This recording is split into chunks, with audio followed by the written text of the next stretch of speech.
এই যে ভাইয়া, শুনছেন? আমি আপনাকে ভালোবাসি।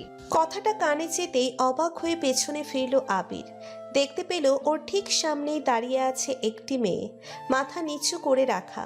মুখটা ঠিকমতো দেখা যাচ্ছে না, তবুও ও নিশ্চিত বলতে পারবে তাকেও চেনে না। আগে কখনো দেখেছে বলেও মনে পড়ল না, অথচ এমন এক অপরিচিত মেয়ের মুখ থেকে ভালোবাসার কথা শুনছে। ভাবতেই অবাক হয়ে গেল। ভ্রু কুঁচকে প্রশ্ন ছুড়ল মেয়েটার দিকে। কি বললে?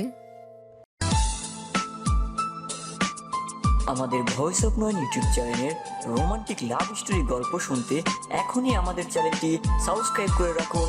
ধন্যবাদ।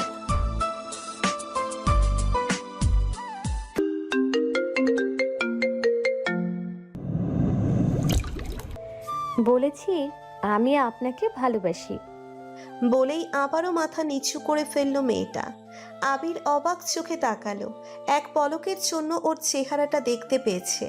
ফর্সা মুখে লজ্জিত লাল আভা, মুখের গঠন একেবারেই পুতুলের মতো, ভোলা ভালা টাইপ। এইরকম একটা মেয়ে এসে ওকে প্রপোজ করছে। ওকে ইচ্ছে করেই করলো না কেউ জোর করে করালো? এই মুহূর্তে ঠিক কী করা উচিত কেন যেন ভেবেই পেল না। এরকম মেয়েদের কাছে প্রপোজ পাওয়া তার জন্য নতুন নয়। এর আগেও সে এমন হাজারো প্রপোজ পেয়েছে, অনেক সুন্দরী অনেক স্টাইলিশ ধরনের মেয়ে, কিন্তু এর মতো মেয়ে এবারেই প্রথম। মেয়েটার কণ্ঠস্বরে যথেষ্ট জড়তা আছে, বোঝাই যাচ্ছে সে বেশ ইতস্তত বোধ করছে। দাঁত দিয়ে নিচের ঠোঁট কামড়ে ধরে কিছুক্ষণ কি যেন ভাবলো আবির। মেয়েটাকে পা থেকে মাথা অবধি একবার স্ক্যান করে বলল, ড্রেস আপ ভদ্রঘরের, চেহারা ভোলা ভালা। তোমার মতো মেয়ের মাথায় ভালোবাসার ভূত চাপলো কি করে? সত্যি বলছো নাকি কেউ তোমাকে বলতে বাধ্য করছে? এই ভার্সিটিতে পড়ছো কতদিন ধরে? এর আগে তো দেখেছি বলে মনে হয় না। কিসে পড়ছো বলো তো? First year. আশ্চর্য, মেয়েটা প্রপোজ করার সময় ঘাবড়ে গেল না, অথচ কিসে পড়ে সেটা বলতে ঘাবড়ে যাচ্ছে। আবার ফার্স্ট ইয়ারের কথা বলছে, দ্যাট মিন্স মেয়েটা নতুন। কি আশ্চর্য, প্রথম দিনেই মেয়েটা এমন কেন করবে? চেহারা দেখে তো বেয়াদব বা উশৃঙ্খল ধাঁচের লাগছে না। নিজের মধ্যে কিসব বিড়বিড় করে বলল। First year? তার মানে আজই ভার্সিটিতে প্রথম এসেছো? মেয়েটা মুখে কিছু বলল না, লজ্জিত মুখের সামনে পিছনে মাথা নাড়ালো। ব্যাস, যা বোঝার বুঝে ফেলেছে আবির।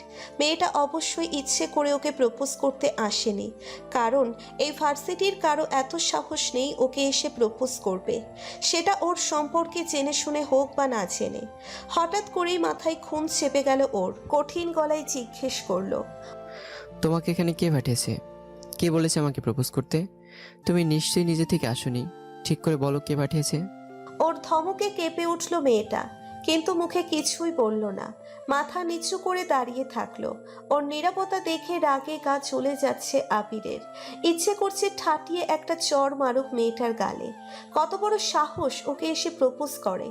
আবার ভালো বুঝে যখন জিজ্ঞেস করছে কে পাঠিয়েছে, তখন আবার কথা না বলে ঢং করছে। রাগী গলায় বলল, কথা বলছো না কেন? বলো কে পাঠিয়েছে। কেউ পাঠায়নি, আমি নিজে নিজেই এসেছি।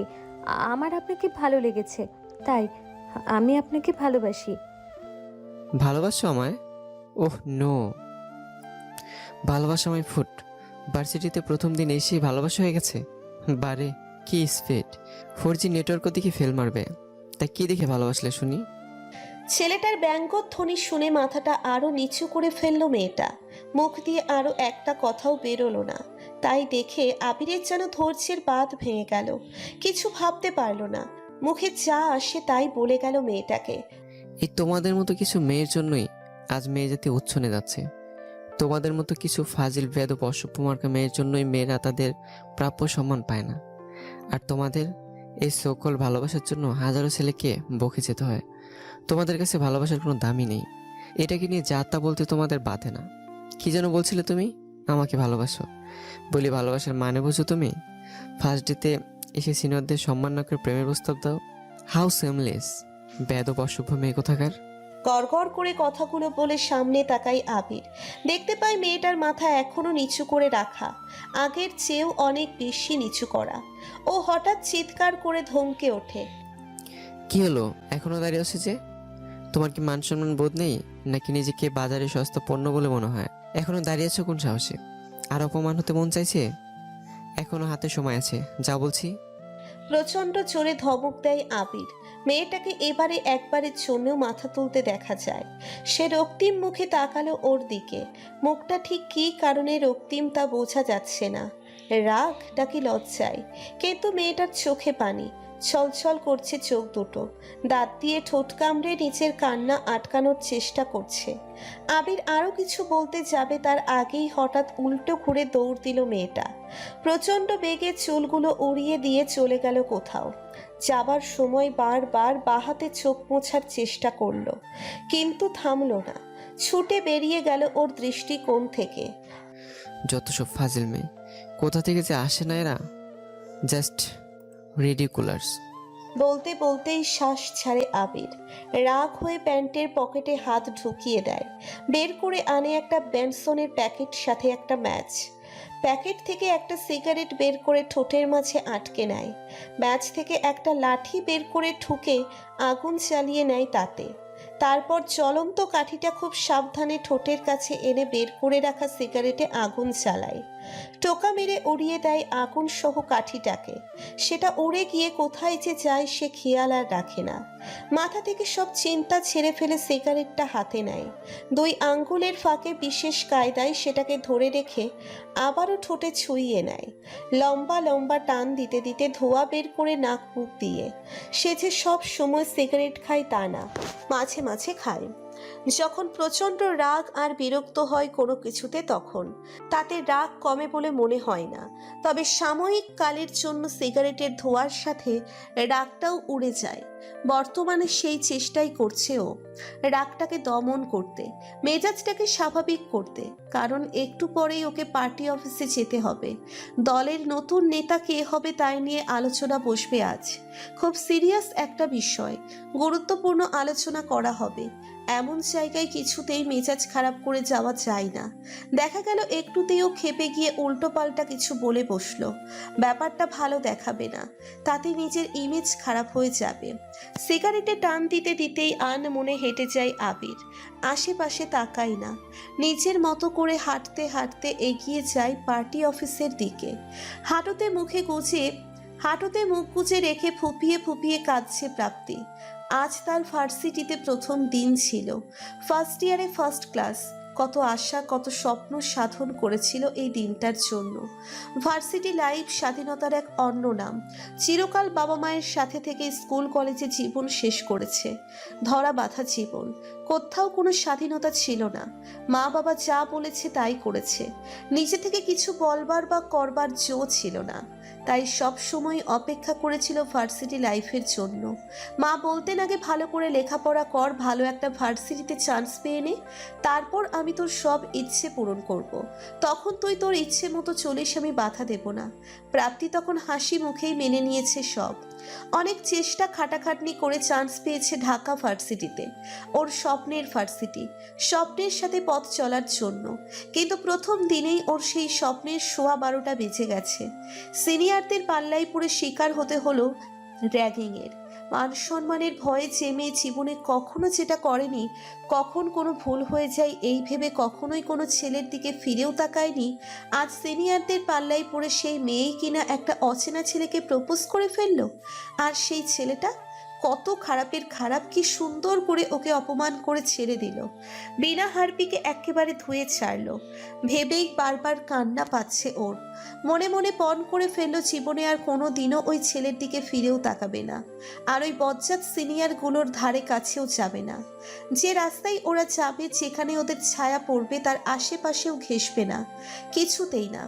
ওর একা একা দুঃখ বিলাসের মাঝে হঠাৎ খুব শব্দ করেই বেজে উঠল ওর ফোনটা। কান্না ভেজা চোখে এক পলক স্ক্রিনের দিকে তাকালো। লেখা ভাসছে আম্মু। ফোনটা সে ধরবে না, মার উপর তার অভিমান জমেছে, ভীষণ অভিমান। সে একা একা ফ্ল্যাটে এসে উঠেছে, ভার্সিটিতে যাচ্ছে, অথচ প্রথম দিনে তার মা তাকে কলই দিল না। একবারও মনে করলো না যে প্রাপ্তি একা একা কি করছে।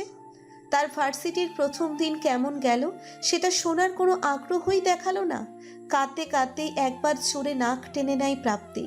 ইস, সর্দি লেগে গেছে। ওর এই এক সমস্যা, একটুখানি কাঁদলেই নাক বন্ধ হয়ে আসে। নিশ্চয়ই সর্দি লেগে যাবে। উফ, মন খারাপ হলে কেঁদেও শান্তি নেই। এরই মধ্যে ফোনটা একবার কেটে গেল, কিন্তু তার প্রায় সাথে সাথেই আবারও তুমুল বেগে বাজতে শুরু করলো সেটা। ও রাগ করে কেটে দেয় কলটা, কিন্তু লাভ হয় না, সেটা আবারও বাজতে থাকে। প্রাপ্তি বিরক্তিতে ভ্রু কুঁচকে ফেলে। ও খুব ভালো করেই জানে ও যতক্ষণ না পর্যন্ত ফোনটা রিসিভ করবে ততক্ষণ পর্যন্ত এভাবে ফোন বেজেই যাবে।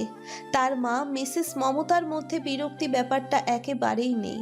কোনো কাজে যখন তিনি হাত দেন তখন সেটা যতক্ষণ পর্যন্ত ঠিকভাবে সমাপ্ত না হয় ততক্ষণ পর্যন্তই তিনি ওটার সাথে লেগে থাকেন। তাতে একটুও বিরক্ত হতে দেখা যায় না কখনো।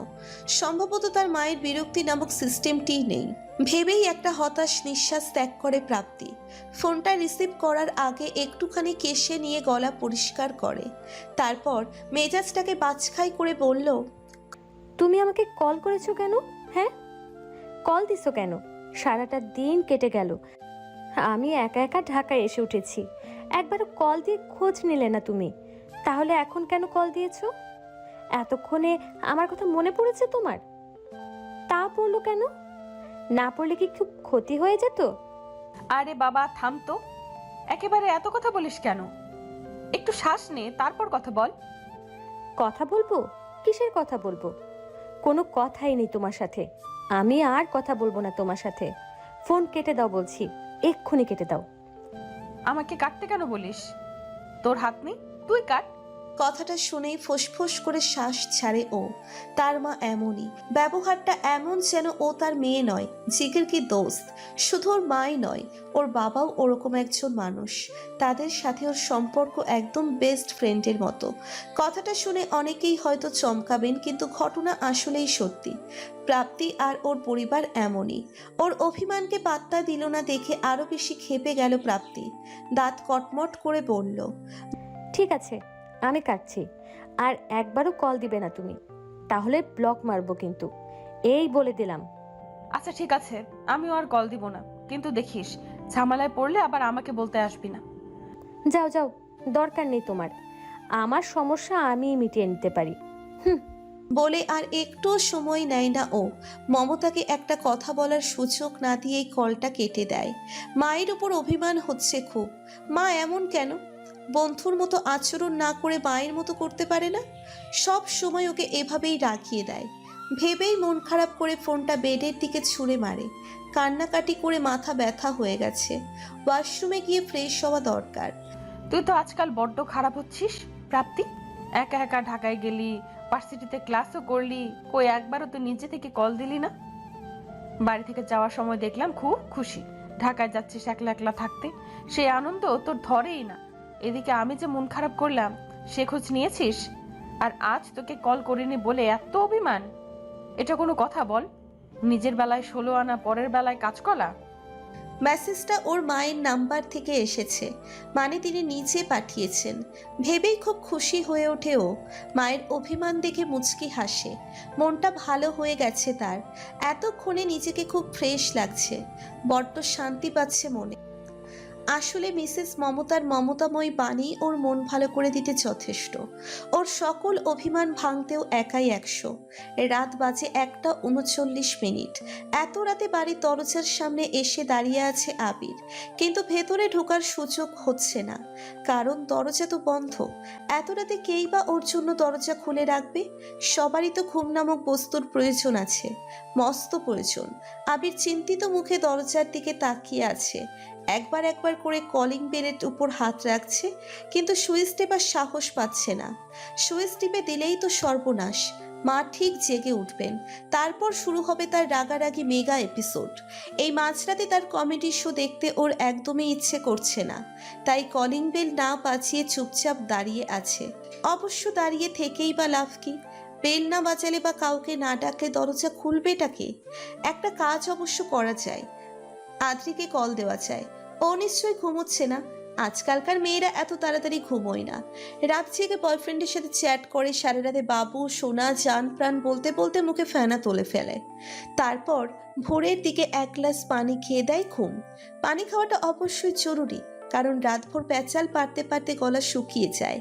সে ঘুম ভাঙে কখন কে জানে। আদ্রি অবশ্য এইসব করে না, করার চেষ্টাও করে না।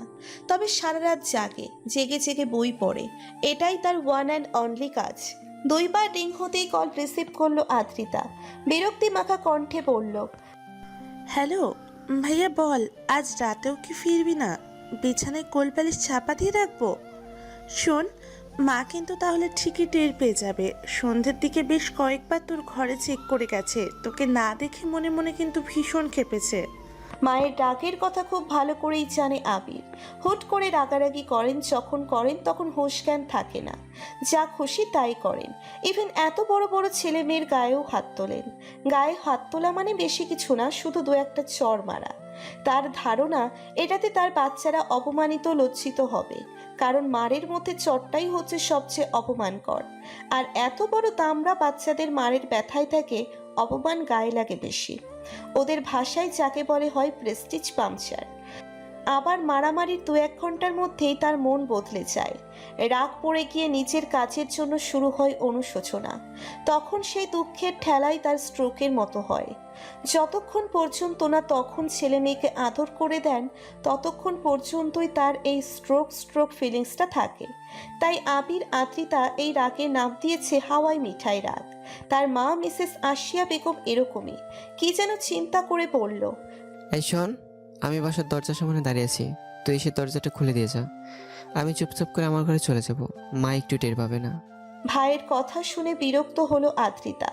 মনে মনে রাগ করে ভাবলো তার ভাইটা বড্ড বদ, রোজ এমন দেরি করে ফিরবে আর ওকে এসে বিরক্ত করবে। উফ, এত আরামের জায়গা থেকে কি ওঠা যায়? কষ্ট লাগে না বিছানা থেকে উঠতে? ঠিক আছে, আসছি। ঠিক 2 মিনিটের মাথায় আদ্রিতা এসে দরজা খুলে দেয়। ওর বিরক্ত মাখা মুখটা দেখে দাঁত কেলিয়ে হাসে আবির। এক হাতে ওর চুল এলোমেলো করে দিয়ে বলে, আমার জান্টুস বোনটা, লাভ ইউ। বলেই আর দেরি করে না, চুপচাপ নিচের ঘরে চলে যায়। যাওয়ার আগে মায়ের ঘরে একবার উকি মারতেও ভোলে না। ভেতর থেকে তার বাবা মুর্শিদুল সাহেবের নাক ডাকার প্যাপ ও আওয়াজ আসছে। তার মানে সবাই ঘুম, যাক নিশ্চিন্ত। আজও ভার্সিটিতে সে প্রথমেই ওই ছেলেটার সাথে দেখা হয়ে যায় প্রাপ্তির। ছেলেটা ওর কয়েকজন বন্ধু বান্ধব নিয়ে রাজু ভাস্কর্যের সামনে বসে আড্ডা দিচ্ছিল। হাতে ছিল একটা গিটার, সম্ভবত গান টান গাইছিল। চোখে মুখে হাসি, কণ্ঠে আহ্লাদি ভাব, ভীষণ আনন্দে আড্ডা দিচ্ছে তারা। দূর থেকেই ব্যাপারটা লক্ষ্য করলো প্রাপ্তি। একবার আর চোখে ওই বজ্জাত ছেলেটার মুখটাও দেখে নিল। বাড়াবাড়ি রকমের সুন্দর একটা ছেলে, নাক মুখ চোখ সবই যেন সৃষ্টিকর্তার নিপুণ হাতে তৈরি, কোথাও এতটুকু পরিমাণে ঘাটতি নেই। কিন্তু তারপরেও ছেলেটাকে দেখে ভালো লাগলো না। ছেলেদের এত সুন্দর হতে নেই, সৌন্দর্য হলো নারীর ভূষণ, তাদের প্রয়োজনীয়। এই কথাটা যেন ও খুব করে মানে।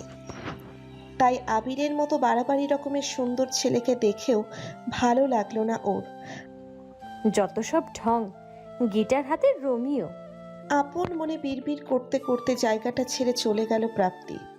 আজ সকাল সকাল এই লোকটার মুখ দেখেছে, তার মানে আজকের দিনটা তার ভালো না যাওয়ার সম্ভাবনা 80%। কারণ এই ছেলেটার চেহারা তার জন্য শুভকর নয়।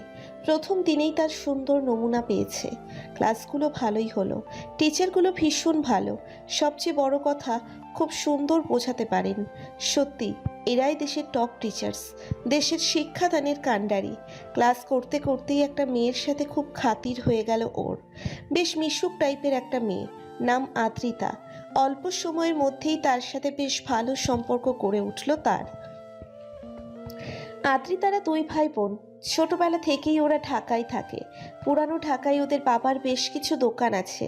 তিনি তার পৈতৃক সম্পত্তি হিসেবে সেগুলো পেয়েছেন। বর্তমানে তিনি কোনো কাজ টাজ করেন না। দোকানের ভাড়া, নিজের বিল্ডিং ফ্ল্যাটের ভাড়া, পেনশন সবকিছু দিয়ে বেশ আরামে আয়েসে দিন কাটাচ্ছিলেন। সাথে শেয়ার মার্কেটেও কেনাবেচা করেন। সব মিলিয়ে সোনাই সোহাগা জীবন। আদ্রিতার বড় ভাইটা এখনো কিছু করে না, স্টুডেন্ট, পলিটিক্যাল সায়েন্স। সাথে নিজের পড়াকে সার্থক করার জন্য পলিটিক্সও করে, ছাত্রনেতা। ভার্সিটিতে নাকি দাপুটের সাথেই চলে, তাই সমস্যায় পড়লে ও যেন আদ্রিতাকে জানাতে ভুল না করে, সে কথাও মনে করিয়ে দিয়েছে সে। যে কোনো সমস্যায় মুশকিল আসান হবে আদ্রিতা সেই গুণধর ভাই। টিএসসিতে বসে আড্ডা দিচ্ছিল আবির, সঙ্গে তার 3 বন্ধু জিহান, রাজীব আর তন্ময়। সিঙ্গারা আর চায়ের সাথে জমে উঠেছে তাদের আসর।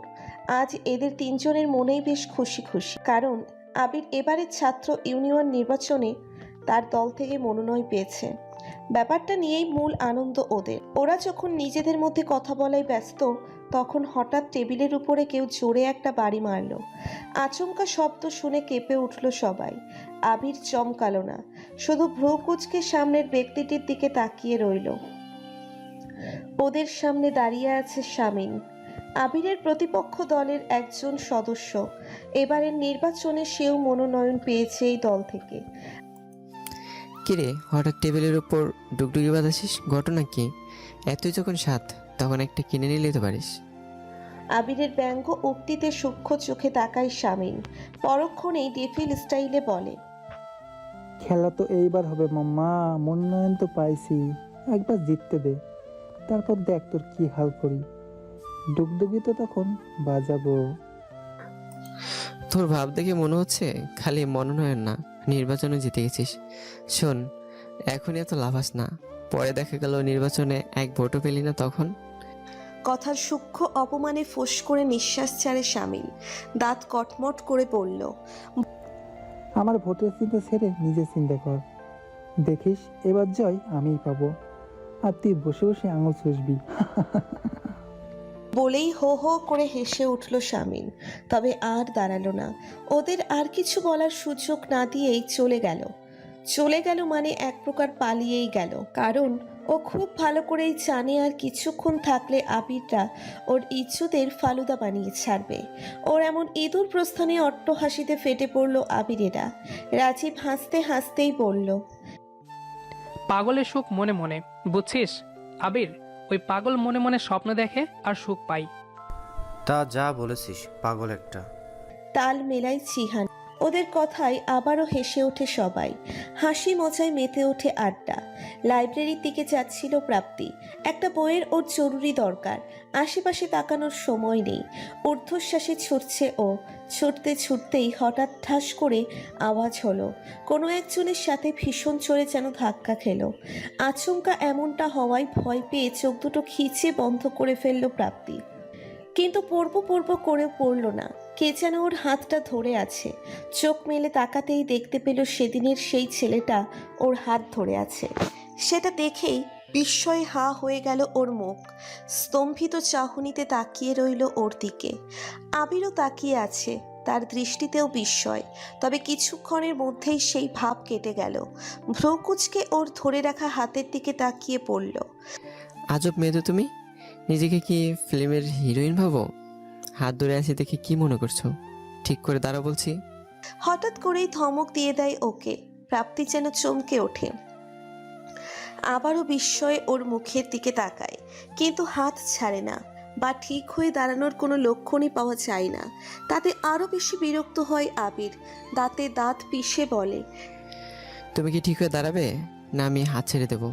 প্রাপ্তি যেন হ্যাং হয়ে গেছে, দৃষ্টি ওর দিকে, কিন্তু ওকে দেখছে না। আবার ওর কোনো কথাও মস্তিষ্কে ঢুকছে না। এবার একটু বেশিই বিরক্ত হয়ে যায় আবির।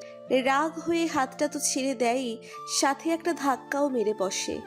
আচমকা তাল সামলাতে না পেরে ধপাস করে উল্টে পড়ল প্রাপ্তি। কোমরে হাত রেখে ও মাগো করতে করতে আবিরের দিকে তাকালো। ওর চোখ মুখ কুচকানো, বিরক্তিতে বলল, ঠিক হয়েছে না, ফেলে দিয়েছি? ভালো বুঝে ধরেছিলাম, তাই সুযোগ নিচ্ছিলে। ভাবছিলে হিরোইন হয়ে গেছো, কোমরটা ভাঙলো না এখন? জীবনটা বাস্তব, রিয়েল লাইফের ন্যাকামো না। সময় থাকতে ভালো হয়ে যাও। প্রতি উত্তরে প্রাপ্তি কিছু একটা বলতে যাবে, তার আগেই অন্য দিক থেকে কে যেন বলে ওঠে, আবির ভাই শুনে যান। ডাক শুনে সেদিকে তাকাই আবির। পরিচিত কাউকে দেখে চোখে চোখে ইশারা করে আসছে। তারপর প্রাপ্তির দিকে এক পলক তাকিয়ে বিরক্তি নিয়ে বলে, যত সব ফাউল একটা মেয়ে। বলতে বলতেই চলে যায় সেখান থেকে। পুরো ব্যাপারটা যেন মাথার ওপর দিয়ে যায় ওর। এই ছেলেটা এমন কেন? নিজেই পড়ে যাওয়া থেকে বাঁচালো, আবার নিজেই ধাক্কা মেরে ফেলে দিল। তাহলে ধরার কি মানে ছিল? আর ওকে কি ভাবে এই ছেলে? ও কোনো সস্তা মেয়ে? সেদিন না হয় র্যাগিংয়ের শিকার হয়েছিল বলে না জেনেই ওকে প্রপোজ করেছিল, তাই বলে এরপর আর কিছু না করে এমন অপমান? এ তো ঠিক না, অন্যায়, ঘোরতর অন্যায়। ছেলেটার প্রতি এক অজানা অহেতুক অভিমান এসে ভর করে ওর মনে। মেয়েটা অভিমানী, তাই একটুতেই অভিমান করে। কিন্তু ও তো জানে না যে অভিমান বোঝে না, তার সাথে অভিমান করা চায় না। মুড অফ করে ক্লাসে চলে আসে প্রাপ্তি। দেখে আদ্রিতা আগেই এসে বসে আছে। ওকে দেখে মিষ্টি হেসে হাই জানালো। ও প্রতি উত্তরে হাত নাড়ালো, কিন্তু মুড অফ। আর ভালো হলো না, চুপচাপ এসে ওর পাশের সিটে বসে পড়ল। আচ্ছা, তোর মুড অফ কেন রে? কি হয়েছে? আদ্রিতার কনুইয়ের খোঁচা খেয়ে সোজা হয়ে বসলো প্রাপ্তি। ওর দিকে এক পলক তাকিয়েই অন্যদিকে চোখ মারল। আনমোনা কণ্ঠে বলল, কিছু না, এমনি। এমনিতে তো এমন হয় না। কি হয়েছে আমায় বল। জোড়াচুরিতে শুরু করলো আদ্রিতা। প্রাপ্তি শুরুতে বলতে চায় না, কিন্তু শেষ পর্যন্ত কি যেন ভেবে বলেই ফেলে। সবটা শুনে কিছুক্ষণ গম্ভীর হয়ে থাকেও, তারপর এক সময় বলে, না জেনে প্রপোজ করা কাজটা তুই ঠিক করিসনি প্রাপ্তি। ছেলেটা খারাপ না ভালো সেটা তোর জেনে নেওয়া উচিত ছিল। আরে আমি কি ইচ্ছে করে করেছি নাকি? ওই সিনিয়র আপুরাই তো বলল সাদা শার্ট পরা ছেলেটাকে গিয়ে প্রপোজ করো। আমি তো ভয় না করে দিলাম, কিন্তু ওরা শুনলো না। ব্ল্যাকমেল করা। বুঝেছি, আর বলতে হবে না, কিন্তু ছেলেটারও তো দোষ আছে। ওভাবে না না বললেও পারতো। আর তুই বা কেমন? ছেলেটা যখন জিজ্ঞেস করলো কে পাঠিয়েছে সেটা বলিসনি কেন? তা বললে তো আর তোর সম্পর্কে ওর খারাপ ধারণা জন্মাতো না। অচেনা একটা ছেলের সাইড নিচ্ছে দেখে মনে মনে বেশ ক্ষুণ্ণ হলো প্রাপ্তি।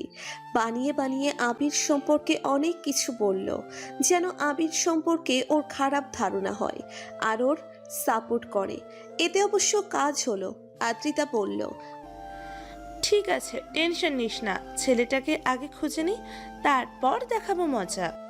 তুই আবার কি করবি? অবাক হয় প্রাপ্তি। সেটা দেখে আদ্রিতা মুখে ডেফিল হাসি ফুটায়, বলে, আমি কেন করব? আমার ভাইয়া আছে না, আগে আগে দেখো হোতা হে ক্যা। ভার্সিটি থেকে ফ্ল্যাটে ফিরে মায়ের নাম্বারে কল করে প্রাপ্তি। দুবার বাজতেই রিসিভ করেন মমতা। টিটকিরি করে বললেন, কিরে, কাল না বললি আর কল দিবা না? আজ যে কল করেছিস, এত তাড়াতাড়ি আমার দরকার পড়লো? বাবা গো, ফিলিং সেলিব্রিটি। মায়ের এমন কথা শুনে মনে মনে আবারও অভিমান করে প্রাপ্তি। তার মাটা যে এমন কেন, সব সময় শুধু ইয়ার্কি করেন। অভিমানী গলায় বলল, তুমি সব সময় শুধু এমন করো কেন? আমি কি তোমার মেয়ে নাকি, বান্ধবী? হ্যাঁ, সব সময় খালি আর কি। তাহলে ইয়ার কি করবো না বলছিস? ঠিক আছে। বলেই নিজের কণ্ঠটাকে একটু মোটা করে রাশভারী স্টাইলে বললেন, বেয়াদব মেয়ে, আমাকে কল দিয়েছিস কেন তুই? হ্যাঁ, তোর কত বড় সাহস আমার সাথে বেয়াদবি করিস? আমাকে বলিস কল করবা না, ঢাকায় গিয়ে কি পাখা গজাইছে তোর? এবার আয়, খালি তোর পাখা আমি কেটে ফেলবো কেচি দিয়ে খ্যাচ খ্যাচ করে। আমাকে তো চিনিস না। মা, কি শুরু করলে তুমি? থামবে কি? মেয়ের কাঁদো কাঁদো স্বরে বাধা পেয়ে খিলখিল করে হেসে ওঠেন মমতা। হাসি থামিয়ে বললেন, আচ্ছা যা, থামলাম, বল কি করবি? এতক্ষণে তাকে মা মা লাগছে। প্রাপ্তি খুশি হয়ে তার সাথে কথা বলতে থাকে, ওদিকের খোঁজ খবর নেয়। তারপর একসময় ভার্সিটির প্রথম দিন প্রসঙ্গে এসে আবিরের ঘটনাটাও বলে। সবটা শুনে কিছুক্ষণ নিশ্চুপ হয়ে থাকেন মমতা। তার হঠাৎ নীরবতা দেখে চুপসে যায় ও। মনে মনে চিন্তায় পড়ে যায়, হঠাৎ কি হলো মমতার? উনি হঠাৎ চুপ মেরে গেলেন কেন? ও কি তবে ঘটনাটা বলে ভুল করলো? মা কি এখন ওকে বকবে যদি রাগ করে বলে বসেন? তোর আর একা থাকার দরকার নেই। ওকে কি চলে যেতে হবে এখান থেকে? ভাবতে ভাবতেই মমতাকে বলতে শোনা গেল, বুঝলাম। কি বুঝলে? ওর প্রশ্ন শুনে বেশ দুষ্টুমি গলায় বললেন, বুঝলাম, মেয়ের আমার বিয়ের বয়স হয়ে গেছে, মেয়ের পাত্র খুঁজে ফেলেছে, এখন তো বিয়ে দিতেই হয়। বলেই আবারও হেসে ওঠেন। প্রাপ্তি মৃদু চিৎকার দিয়ে ওঠে। মা! মাকে চুপ করার জন্য প্রতিবাদ করে, কিন্তু লাভ হয় না। মিসেস মমতা তার মতো করে হেসেই যান। একসময় ও রাগ হয়ে বলে, তোমার সাথে কথা বলাই বেকার, রাখছি আমি। প্রাপ্তি শোন, কল কাটিস না, ছেলেটার একটা ছবি তুলে পাঠিয়ে দিস তো, হবু জামাইকে দেখে রাখি। ধ্যাত! আর কিছু বলার সুযোগ দেয় না ওনাকে, রাগ করে কলটা কেটে দেয়। তারপর ফোনটা বেডের উপর চটকা মেরে চলে যায় ওয়াশরুমে। মায়ের কথা শুনে হ্যাং হয়ে গেছে মস্তিষ্ক, মাথায় এখন পানি ঢালতে হবে। মা যে কী সব বলেন না। আজ বেশ তাড়াতাড়ি বাড়িতে ফিরেছে আবির। ড্রয়িং রুমে ঢুকতেই দেখতে পেল তার মা আর বাড়ির কাজের মেয়ে হাসুমতি বসে আছে সেখানে। সোফার উপরে বসেছেন আশিয়া আর তার পায়ের কাছে হাসু। সামনে টিভিতে একটা হিন্দি সিরিয়াল চলছে। দুজনের দৃষ্টি টিভি স্ক্রিনে নিবদ্ধ, গভীর মনোযোগের সাথে সেখানকার নাটক দেখছেন। কিছুক্ষণ পর পর উত্তেজনায় চিল্লিয়ে উঠছেন।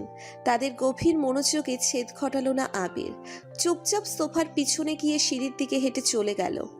কিন্তু দুধাপ উঠতে না উঠতেই পেছন থেকে ডাক দেন আশিয়া বেগম। গম্ভীর গলায় বলেন, আবির! এই রে, ধরা খেয়ে গেলাম। মা যে এই শকুনি দৃষ্টি পেল কোথায় কে জানে। ভেবেই আস্তে করে একটা ঢোক গিলে ধীরে ধীরে ফিরে তাকালো। ঠোঁটের কোণায় কোনো মতে হাসি ফুটিয়ে পড়ল। জি মা। যাচ্ছ কোথায়? টিভির দিকে তাকিয়েই প্রশ্ন ছুড়লেন আশিয়া। আবির এদিক ওদিক তাকিয়ে স্বাভাবিক গলায় বলার চেষ্টা করলো, ঘরে। তোতলাচ্ছ কেন বাবা? এইবার ওর দিকে তাকালেন উনি। তার চাহনিতেই কেমন একটা ভয় পেয়ে গেল আবির। ও ঠিক ওর মাকে বুঝে উঠতে পারে না, কখনো রাগী কখনো ভালো। কিন্তু ও কিছু বলার আগেই কথা বলে উঠল হাসুমতি। বলল, ভাইজান, আপনি এখন ঘরে যান তো, আপনার সাথে আমার জরুরি মিটিং আছে। আপনি দেরি করে বাড়ি আসেন, সেই বিচার হইব আজ। তয় একটু পরে এই নাটকটা শেষ হইলেই আমি আপনারে ডাকমুনে। এখন যান, নাটক দেখি, জ্বালাইয়েন না। হাসুর কথা শুনে চোখ পাকিয়ে তাকান আশিয়া। ও ভয় পাওয়া গলায় বলল, আজ ভার্সিটিতে একটা সাংস্কৃতিক অনুষ্ঠান, সেই উপলক্ষে খুব সাজগোজ করে এসেছে প্রাপ্তি। সে সচরাচর এসব ফাংশনে আসে না, কিন্তু আজ এসেছে। বেশ ভালো করেই সেজে গুজে এসেছে। পরনে তার অফ হোয়াইট রঙের সুন্দর একটা শাড়ি, লম্বা লম্বা চুলগুলো শক্ত করে পেঁচিয়ে খোপা করে রাখা। তার সিল্কি চুলে সহজে খোপা আটকে না, তাই এই ব্যবস্থা। সে খোপার একপাশে গুজে রাখা তাজা একটা লাল গোলাপ। মুখে কোনো বিশেষ সাজ নেই, চোখে আইলাইনার আর ঠোঁটে হালকা করে লিপ গ্লোস লাগানো। মুখে সামান্য ফেস পাউডার, ব্যাস খুব সামান্য সাজ তার। তবুও এই সামান্য সাজে তাকে অপসরীর মতো সুন্দর লাগছিল, যেন পরীর দেশ থেকে হারিয়ে যাওয়া পরী রাজকন্যা। স্টেজে উঠে কি একটা নিয়ে স্পিচ দিচ্ছিল আবির। দূর থেকে সেটা লক্ষ্য করলো প্রাপ্তি, আর চোখে খেয়াল করলো ওর সুন্দর বাচন ভঙ্গি। কি সুন্দর হাত নেড়ে নেড়ে কথা বলছে। আহা, তার সৌন্দর্য যেন তীর বুকে এসে বেঁধে। ভাবতে ভাবতেই কখন সে বুকের উপর হাত রেখে ওর দিকে অপলক দৃষ্টিতে তাকিয়ে থাকলো সেটা নিজেও জানল না। যখন হুঁশ হলো তখন যেন চমকে উঠল। এ কি প্রাপ্তি, এ তোর কি দশা? ওই ছেলের উপরেই কিনা শেষমেশ ক্রাশ নামক বাস খেয়ে বসলি? এখনই উগলে ফেল, ছেলেটা মস্ত খারাপ, তার নমুনা তুই আগেই পেয়েছিস। নিজের ভুল বুঝতে পেরে জায়গাটা ছেড়ে চলে যায় প্রাপ্তি। সে চায় না ওই ছেলেটার মায়ায় জড়াতে, কারণ সে যে ওর জন্য শুভকর কেউ নয়, তা বেশ ভালোই বুঝতে পেরেছিল। এরপর বিভিন্ন অকেশনে কারণে অকারণে ওর সাথে দেখা হয়ে যেত প্রাপ্তির। আবিরের বাড়াবাড়ি রকমের সৌন্দর্য বরাবরই মুগ্ধ করতো ওকে, কিন্তু ও তো সেই মায়ায় জড়াবে না, কিছুতেই না।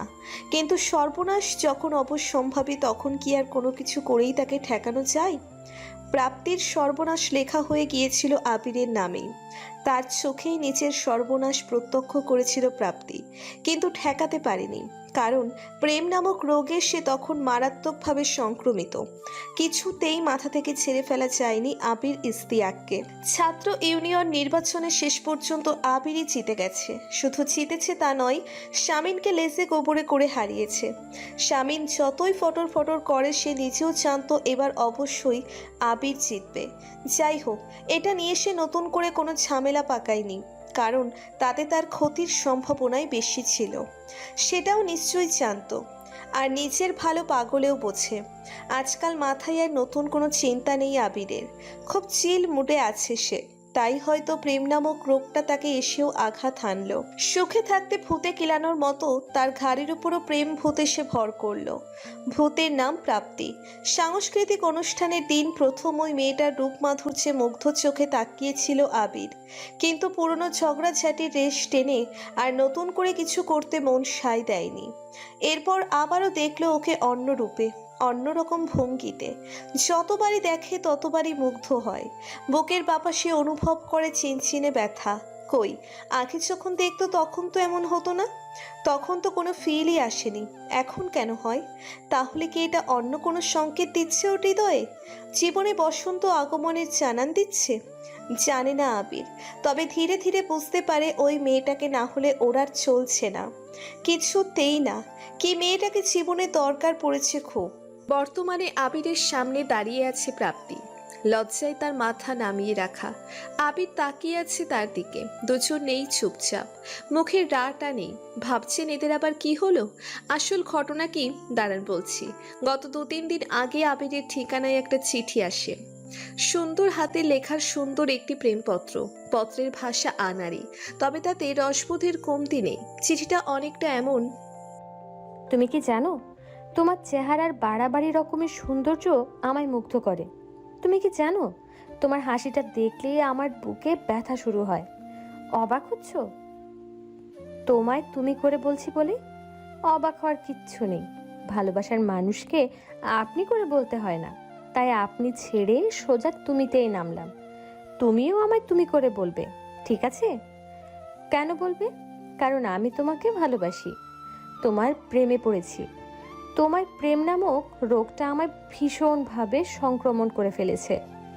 আমি বাঁচতে পারছি না এর থেকে, কিন্তু আমি বাঁচতে চাই, মুক্তি চাই এর থেকে। সেটা করতে পারবে তুমি? শুধু তুমি। প্লিজ আমাকে বাঁচাও, নইলে তোমার প্রতি মাতাল প্রেম যে আমায় ছন্ন ছাড়া পাগল করে তুলেছে। প্লিজ বাঁচাও। প্রাপ্তি। যথেষ্ট সুন্দর এবং সাবলীল ভাষায় লেখা সেই চিঠিটা এসেছে প্রাপ্তির কাছ থেকে, আর মূলত এই কারণেই ওকে এমন জরুরি তলব করে ধরে আনা হয়েছে। চিঠি আসার পরে কদিন ভার্সিটি হন্যে হয়ে খুঁজেও ওর দেখা মেলেনি। সম্ভবত সে ইচ্ছে করেই আসেনি। চিঠিটা পড়ে আবিরের কি রিয়াকশন হবে সেটা ভেবেই হয়তো আসার সাহস হয়নি। কি হলো, কথা বলছো না যে? চুপ করে থাকে প্রাপ্তি, মাথা নিচু করে রাখে। সে লজ্জা পাচ্ছে, ভয়ঙ্কর লজ্জা। ইচ্ছে করছে চিৎকার করে বলতে, হে মাটি, তুমি 2 ফাঁক হয়ে যাও, আমায় লুকানোর জায়গা করে দাও। এই লজ্জা সে কোথায় রাখবে? এই মুহূর্তে তার কাছে মনে হচ্ছে সে যেন পৃথিবীর শ্রেষ্ঠতম লজ্জাপতি কন্যা। ইস, যদি লজ্জা পাওয়া নিয়ে কোনো অ্যাওয়ার্ড দেওয়া হতো, ও নিশ্চিত সেই অ্যাওয়ার্ডটা ওর নামেই অ্যানাউন্স করা হতো। ওকে চুপ করে থাকতে দেখে অধৈর্য হয়ে উঠল আবির, তবুও নিজেকে সামাল দিয়ে ধীর কণ্ঠে বলল, কিছু একটা বলো। আমার কিচ্ছু বলার নেই, যা বলার ছিল বলে ফেলেছি। এখন আপনিই বলবেন। চিঠিতে তো খুব তুমি তুমি করছো, এখন আপনি করে বলছো কেন? তুমিটাই তো মানাচ্ছিল বেশ। সে কথার প্রতি উত্তর করলো না প্রাপ্তি, অবাক চোখে ওর দিকে তাকালো। আবির হাসলো, মিষ্টি করে হেসে ওর চোখে চোখ রেখে বলল, প্রেম রোগটা ছোঁয়াছে, মারাত্মক ছোঁয়াছে। কারো হৃদয়ে একবার দোলা লাগিয়ে দিলে সে হাওয়া এসে অন্য আরেকজনকেও দোলা দিয়ে যায়। তোমার হৃদয়ের দোল খাওয়া প্রেম কিন্তু আমার হৃদয়ে আঘাত এনেছে। তাল সামলাতে না পেরে এই মাসুম হৃদয়টা প্রেমে পড়ে গেছে তোমার। প্লিজ একটুখানি তুলে ধরো, আমি উঠতে পারছি না। আবিরের ভালোবাসা প্রকাশের ভঙ্গি দেখে হেসে ফেলে প্রাপ্তি। আগের লজ্জা দ্বিধা সব কেটে যায়। এই ছেলেটা খুব সুন্দর করে সাজিয়ে গুছিয়ে কথা বলতে পারে, যা সে পারে না। ও এগিয়ে এসে আবিরের মুখোমুখি দাঁড়ায়, মুখে দুষ্টুমির হাসি ফুটিয়ে বলল, যদি টেনে না তুলি খুব কি ক্ষতি হবে? একটুও না, কারণ তোমার এই অভিমানী প্রেমের জন্য আমি 1000বার মরতেও রাজি আছি, 1000 বছর তোমার ওই চোখের দিকে তাকিয়ে থাকতেও রাজি আছি। তাহলে তো আপনাকে আমার দরকার নেই। শুধু চোখের দিকে তাকিয়ে থাকলে আমার খেয়াল রাখবে কে? চাকরি বাকরি বা কে করবে? না খেয়ে থাকবো নাকি আমি? প্রশ্ন শুনে হো হো করে হেসে উঠল আবির। সেই হাসির তালে তাল মিলিয়ে হেসে উঠল প্রাপ্তিও। মুগ্ধ প্রেমিক জুটির হাসাহাসির সুন্দর সেই দৃশ্য। প্রেম হয়ে গেছে আবির প্রাপ্তির। দুজনে চুটিয়ে প্রেম করছে এখন। গল্পের পাতা একটা একটা করে এগুচ্ছে, যোগ হচ্ছে তাদের মিষ্টি দুষ্টু খুনসুটিময় প্রেমের কাহিনী। অভিমানী কন্যা প্রাপ্তির অভিমান, কিছুটা রাগী ছেলে আবিরের প্রেম কাহিনী। অনেকক্ষণ ধরে একটা পাঁচিলের উপর বসে আছে প্রাপ্তি। এটা তার আর আবিরের দেখা করার স্থান। লোকে প্রেমিক প্রেমিকার সাথে দেখা করার জন্য নানা রকম জায়গা ঠিক করে। পার্ক, রেস্টুরেন্ট, সুন্দর সুন্দর দর্শনীয় স্থান, এইসবে গিয়ে বসে বসে প্রেমালাপ করে সেখানে। কিন্তু আবির প্রাপ্তি আলাদা, তারা ওইসব জায়গায় দেখা করে না কখনো। খুবই সাধারণ কিছু জায়গা, হোক সেটা ব্যাক সাইড ফাঁকা, সমস্যা নেই। তারা নিরিবিলিতে বসে সময় কাটায় কিছুক্ষণ। বেশ কিছুক্ষণ পর আবিরকে আসতে দেখা যায়। আজও পরেছে একটা ফিরোজা রঙের পাঞ্জাবি। ও সব সময় হাঁটুর একটু উপর থেকে ওঠা শর্ট পাঞ্জাবিগুলো পরে, আজও তাই পরেছে। সঙ্গে সাদা রঙের একটা প্যান্ট। প্রাপ্তি আর চোখে লক্ষ্য করে এই বাড়াবাড়ি রকমের সুন্দর ছেলেটা যে ড্রেসটাই পরে না কেন তাকে ভীষণ সুন্দর লাগে, একদম রাজপুত্তর টাইপ। কিন্তু এই রাজপুত্রের চেহারা দেখে তো গলে যাওয়া যায় না। সে দেরি করে এসেছে, মহা দেরি। আসতে একটু দেরি করে ফেললাম, সরি। আবিরের কথার কোনো জবাব দেয় না প্রাপ্তি, অন্যদিকে মুখ ফিরিয়ে বসে থাকে। ওর অভিমানটা বুঝতে পারে আবির। মেয়েটা যে কেন এত অল্পতেই অভিমান করে বসে কে জানে। আসতে সামান্য একটু দেরি হয়েছে, খুব বেশি হলে আধা ঘন্টা হবে। তাতেই মেয়ে অভিমান করে কথা বলা বন্ধ করে দেবে? এত অভিমান হলে সংসার কেন, প্রেমই তো টিকবে না। ভেবেই একটা হতাশ নিঃশ্বাস ত্যাগ করে ও। ওকে ম্যানেজ করার জন্য বলে, তুমি কি আমার উপর রাগ করেছো প্রাপ্তি? রাগ করো না প্লিজ। আসলে এখানে আসার সময় হঠাৎ করেই দেখা হয়ে গেল আমার এক ছোট্ট ভাইয়ের সাথে। অনেকদিন পর দেখা, বোঝই তো। বলেই হাসার চেষ্টা করে ও। প্রাপ্তি অভিমানী চোখে তাকায়, চোখ দুটো তার কষ্টে ছলছল করছে। অক্ষি কোটরে যেন জল এসে উপচে পড়ছে, যে কোনো সময়ে ঝরে পড়তে পারে। আবির আহত দৃষ্টিতে তাকিয়ে থাকে। এত অল্পতেই কেন কাঁদতে বসেও? এত কেন ওর অভিমান? প্রাপ্তি নিজের কান্না আটকানোর রুদ্ধ গলায় বলল, দুনিয়ার সবার কথা তোমার মনে থাকে, সবার জন্য সময় হয় তোমার, অথচ আমার বেলায় সব ফাঁকা। একটু সময় দাও না তুমি আমায়। আমার কষ্ট হয় আবির, খুব কষ্ট হয়। আবির কি করবে ভেবে পায় না। কাছে এসে ওর মাথাটা নিচের বুক চেপে ধরে। অভিমানী মেয়েটা তার বুকের উষ্ণ পরশ পেয়ে ঝরঝর করে কাঁদতে থাকে। ও আহত গলায় বলল, I am sorry Prapti, I সর, নেক্সট টাইম এমন হবে না। আমি ঠিক টাইমে চলে আসবো, দরকার হয় আগে আসবো, তাও তোমাকে অপেক্ষা করে রাখবো না, এই প্রমিস করছি। সত্যি? প্রাপ্তি মুখ তুলে তাকায়। আবির তার মুখের পানে তাকিয়ে মিষ্টি করে হাসলো। ওর চুলগুলোই হাত চালিয়ে দিয়ে বলল, সত্যি। কথাটা শুনে খুব খুশি হয় প্রাপ্তি। ওর গায়ের কাছ থেকে সরে একটু দূরত্বে গিয়ে বসে। সামনের দিকে তাকিয়ে কিছুক্ষণ চুপ করে থাকে। তারপর একসময় খুবই ধীর এবং লাজুক গলায় বলে ওঠে, আচ্ছা, বাবা মাকে আমাদের বিয়ের কথা বলেছিলে? কি বললেন তারা? না, আসলে এখনো সেভাবে। আমতা আমতা করতে থাকে আবির। প্রাপ্তি এক মুহূর্তের জন্য অবাক চোখে তাকায়, বিস্ময় নিয়ে বলে, তুমি এখনো জানাওনি? কেন আবির, তুমি কি চাচ্ছ না আমাকে বিয়ে করতে, নাকি তুমি কনফিউজড? আসলে তেমন কিছু না, আমি আবিরকে কথা শেষ করতে দেয় না প্রাপ্তি। তার আগেই অন্যদিকে তাকিয়ে বলে, বুঝতে পেরেছি, তোমার কাছে আমার কোনো দাম নেই। যদি থাকতো তাহলে তুমি এমন করতে না। তেমনটা না প্রাপ্তি, তুমি আমার কথা বুঝতে পারছো না। আমি আসলে বাবা মাকে বলতাম, কিন্তু সময় করে উঠতে পারছি না। আবিরের কথা শুনে খুব বিরক্ত হয় প্রাপ্তি। রাগে চোখ মুখ লাল হয়ে যায়। কাট কাট ভাষায় বলল, একদম লেম মার্কা এক্সকিউজ দিবে না, একদম লেম মার্কা এক্সকিউজ দিবে না আবির। এইসব ব্লেম মার্কা কথা শুনলে আমার গা পিত্তি চলে যায়। সামান্য একটা কথা, বিশাল কোনো রচনাও না, শুধু বাবা মাকে গিয়ে বলবে বিয়ের কথা, তা না, তুমি এই কথা বলতে গিয়ে দিনের পর দিন পার করছো। এটা কেমন কথা? হ্যাঁ, তোমার আসলে মতলবটা কি? বিয়ে কি করবে আমায়? তুমি তাহলে কি চাইছো, আমরা এখনই বিয়ে করি? কিছুটা রেগে ওঠে আবির। ও প্রাপ্তিকে বোঝানোর চেষ্টা করছে ওর বর্তমান সিচুয়েশনটা, কিন্তু ও কিছুতেই কিছু বুঝতে চাচ্ছে না। আচ্ছা, নিজের বিয়ের কথা কি নিজেই গিয়ে বাবা মায়ের সামনে বলা যায়? বাবা মায়ের সামনে কি তাহলে লজ্জা শরম কিছু অবশিষ্ট থাকে? দুনিয়া যাক বা থাক, আবির একটা কথা জানে, ও কিছুতেই ওর বাবা মায়ের সামনে গিয়ে ওর আর প্রাপ্তির বিয়ের কথা পারতে পারবে না। এটা পারার বিষয়ও না, অমর নির্লজ্জের মতো একটা কাজ তার দ্বারা হবে না। কিন্তু প্রাপ্তি সেটা মানছে না, বিয়ে বিয়ে করে মাথা খারাপ করে ফেলছে। অবশ্য সেজন্য জিহানদেরও সাহায্য নিবেও। ওরা নিজেরাই রাজি হয়েছে সেজন্য আসিয়া বেগমের সাথে কথা বলতে, কিন্তু সাহস সঞ্চয় করার সমস্যা ওদেরও। কথার জবাবে কিছু বলতে শোনা যায় না প্রাপ্তিকে। অন্যদিকে মুখ ফিরিয়ে কি যেন দেখতে থাকে, ভাবটা এমন যে এখানে আবির নামের কেউ যে বসে আছে সেটা যেন জানেই না ও। মেয়েটা অভিমানী, কিছুটা খ্যাপাটে, সহজে পোষ মানতে রাজি নয়। ভাবতেই একটা দীর্ঘশ্বাস ফেলে, ওর কাছে এসে বসে, কিছুটা চাপা রাগ করেই বলল, ঠিক আছে, চলো বিয়ে করি। ঠিক আছে, কি হলো, চলো, বিয়ে করবে না? আচ্ছা, আমরা কোনো কাজে অফিসে যাব?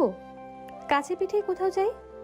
ও, একটা কথা মনে পড়েছে, যাওয়ার আগে তোমার বন্ধুদেরও ডাকতে হবে কিন্তু, নয়তো সাক্ষীর অভাবে আমাদের বিয়ে পড়ানো হবে না। তন্ময়, রাজীব আর জিহান ভাইয়াকে ডাকো। আর হ্যাঁ, আদ্রিকেও ডেকে নাও তো। Are you serious? হ্যাঁ, তোমার কি মনে হয় বিয়ের মতো সিরিয়াস একটা বিষয় নিয়ে আমি ফাজলামো করব? I am serious Abir, let's go. কিন্তু তাই বলে কাউকে এনে কিছু না জানি? তোমার বাবা মা, আমার বাবা মা, এনাদের কাউকে কিছু জানাবো না? জানাবে না কেন? অবশ্যই জানাবে, তবে বিয়ের পর। এই জানো, আমার না ছোটবেলা থেকেই পালিয়ে বিয়ে করার খুব শখ। ঠিক আছে, কিছুদিন পর করি, এখন তো প্রিপারেশন নেই। আরে প্রিপারেশন নিয়ে বিয়ে করলে কি আর পালিয়ে বিয়ে হবে? করতে হবে হুটহাট করে, যাতে ফিলিংসটা থাকে। আচ্ছা ঠিক আছে, তাই করব, কিন্তু আর কয়েকটা দিন পর করি। না, কোনো পরে না, চলো এখনই যাব আমরা কাজে অফিসে। ফোন দাও তোমার, আদ্রিকে কল দেই। আর হ্যাঁ, রাজীব ভাইয়াদেরকেও ডাকো। নাও নাও, চলো। বলেই ওখান থেকে লাফ দিয়ে উঠে দাঁড়ায় প্রাপ্তি। আবিরের হাত ধরে টেনে নিয়ে সামনে আগাতে থাকে। তার বারবার নিজের ছোটবেলার স্বপ্ন, বিয়ের প্ল্যানিং নিয়ে কথা বলতে থাকে। সে এখন মনে মনে অনেক খুশি, তার বহুদিনের স্বপ্ন আজ পূরণ হচ্ছে। আহ, পালিয়ে বিয়ে, কি যে মজা! আবির বেচারা চুপ করে থাকে, বাড়তি টু শব্দ করে না। বোঝাই যাচ্ছে প্রাপ্তির এত তাড়াতাড়ি বিয়ে করতে রাজি হওয়ায় সে শখ খেয়েছে, মস্ত বড় শখ। তবে সে দুঃখ কেটে গেল খুব তাড়াতাড়ি। প্রাপ্তির খুশির কথা ভেবে দ্বিধা করল না, বরং যথাসম্ভব নিজেকে স্বাভাবিক রাখারই চেষ্টা করলো। আর কিছুক্ষণ যেতে না যেতেই এই পুরো ব্যাপারটাই ওর কাছে খুব ইন্টারেস্টিং মনে হতে লাগলো। আসলেই তো, পালিয়ে বিয়ে করার তো ফিলিংসটাই আলাদা। সেও সানন্দে রাজি হয়ে গেল। প্রাপ্তি নিজেই কল করে ওর বাকি বন্ধুদের ডেকে আনলো। আদ্রি তাকেও খুঁজে বের করে ফেললো।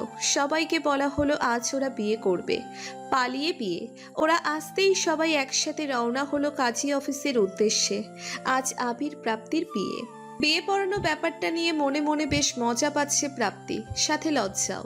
কারণ একটু আগে যখন আবিরকে কবুল বলতে বলা হলো, তখন সে একটুও দেরি করলো না, বরং এক নিঃশ্বাসে বলে উঠল, কবুল কবুল কবুল কবুল কবুল কবুল কবুল। প্রাপ্তি অবাক হয়ে গুণে দেখেছে একবারে মোট 9 বার আবির কবুল শব্দটা উচ্চারণ করেছে। বিয়েতে কবুল বলতে হয় 3 বার, অথচ আবির বলেছে 9 বার। তার মানে বাকি 6টা কবুল বোনাস। ভাবতে ভাবতেই আবিরের এক বন্ধু জিহান বলল, কি রে আবির, তোর দেখি তহরিস হয় না, একবারে কতগুলার কবুল বললি? আজই খেলা হবে নাকি মাম্মা? বলেই চোখ টিপে দেয় রাজীব। ওদের কথা শুনে তো প্রাপ্তি লজ্জায় শেষ, মাথা নুইয়ে রাখে সারাটা সময়। কিন্তু একটুও লজ্জা পায় না আবির, বরং বন্ধুদের কথাই তাল মিলিয়ে বলে, খেলা কেন হবে বন্ধু? বাসর ঘরে কি খেলা হয়? ওখানে তো বিড়াল। ভাইয়া, এখানে কিন্তু আমিও আছি। আমার সামনে এগুলো কি কথা বলছিস? লজ্জা শরম কি ধুয়ে খেয়ে নিলি নাকি? আবিরের কথা শেষ করার আগেই মুখ খোলে আদ্রিতা। ভাইয়ের মুখে লাগাম দেওয়ার জন্য ইশারা করে।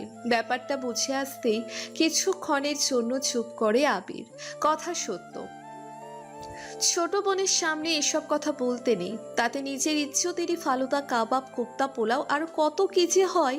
তাই চুপ করে রাজীবের খুব কাছে চেপে আসে, কানের কাছে মুখ এনে ফিসফিস করে কি যেন বলতে থাকে।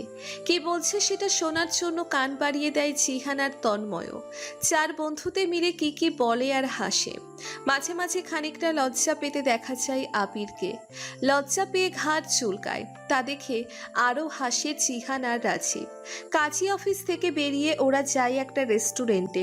বিয়ের খাওয়া হিসেবে কাচ্চি বিরিয়ানি খেতে ওখানে গেছে ওরা। সেখানে সবাই মিলে হই হুল্লোড় করে খাওয়া দাওয়া সেরে চলে যায় আবিরদের বাড়িতে। কলিং বেল বাজাতেই দরজা খুলে দিলেন আবির, আদ্রিতার মা মিসেস আশিয়া বেগম। দরজা খোলার আগেই উনি মোটামুটিভাবে একটা প্রস্তুতি নিয়েছিলেন ছেলে মেয়ে বাড়িতে ফিরলে ঠিক কী করবেন। তাদের সমাদরের জন্য একটা ঝাড়ুরও ব্যবস্থা করে রেখেছিলেন কাছে পিঠে। আজকে ওই বদ্ধটোকে ইচ্ছে মতো শায়েস্তা করে ছাড়বেন উনি। দিনে দিনে মানুষ ভালো হয়, আর এই দুটো দিন যতই যাচ্ছে ততই এদের অবনতি হচ্ছে। আগে তাও সন্ধ্যের আগে আগে নয়, সন্ধে নামার পরপরই বাড়ি ফিরত দুজনে, কিন্তু এখন ঘড়িতে বাজে রাত 10:45, অথচ দুই ভাই বোনের একটারও পাত্তা নেই। আজ আসুক না আসুক, জন্মের মতো শিক্ষা দিয়ে দেবেন। দরজা খোলার আগে মুখে অমায়িক হাসি চড়াতে ভুললেন না। বাম হাতে ঝাড়ুটা লুকিয়ে রেখে সোজা সামনে তাকালেন। মুখোমুখি দাঁড়িয়ে আছে তার গুণধর পুত্র আবির ইস্তিয়াক। তার ঠিক পাশেই দাঁড়িয়ে আছেন তার অতি আদরের, অতি ভালো মেয়ে, বাপের একমাত্র রাজকন্যা আদ্রিতা, আদরের আদ্রিতা। দুজনকে দেখেই আনন্দে আটখানা হয়ে গেলেন উনি। ঠোঁটের উপর উপচে পড়ল তার অমায়িক হাসি। কি সুন্দর ভালো মানুষই গলায় বললেন, ও মা, কে এসেছে গো? আমার 7 রাজার ধন, আমার হিরে মানিক আবির এসেছে গো। ও মা, সাথে এটা কে? আমার একমাত্র রাজকন্যা চুনি পান্না আদ্রি এসেছে। ওই তোরা কে কোথায় আছিস? বরণ ডালা নিয়ে আয়। মায়ের কণ্ঠ শুনেই মোটামুটি ভাবে তার মনোভাব আন্দাজ করে ফেলল আদ্রিতা। মাঝে মনে মনে অন্য ফোন দিয়ে আটছেন, তা হাড়েই টের পাচ্ছে ও। কিন্তু এই সময় যদি মা চিল্লাপাল্লা শুরু করে দেয় তো সেটা মোটেও ভালো দেখাবে না। নতুন বইয়ের সামনে মাথা হেট হয়ে যাবে ওদের। কী করবে বুঝতে না পেরে বড় ভাইয়ের দিকে তাকালো। আবির ভাবলে শিন হয়ে দাঁড়িয়ে আছে, যেন সে ধরেই নিয়েছে তার মা সত্যি সত্যিই তাদের বরণ করে নেবেন। আদ্রিতা বুঝল অবস্থা বেগতিক, তাই কিছুটা ইতস্তত করে আশিয়ার দিকে তাকিয়ে বলল, মানে মা বরণ করবে সে তো ভালো কথা, কিন্তু কিন্তু আগে বাসায় ঢুকতে দাও, পরে তোমার সাথে কথা বলি। বাসায় ঢুকবি কেন রে? সারা দিন বাইরে থাকার পর এখন আবার বাসায় আসার কি দরকার? যা না, বাইরে যা। মা শোনো।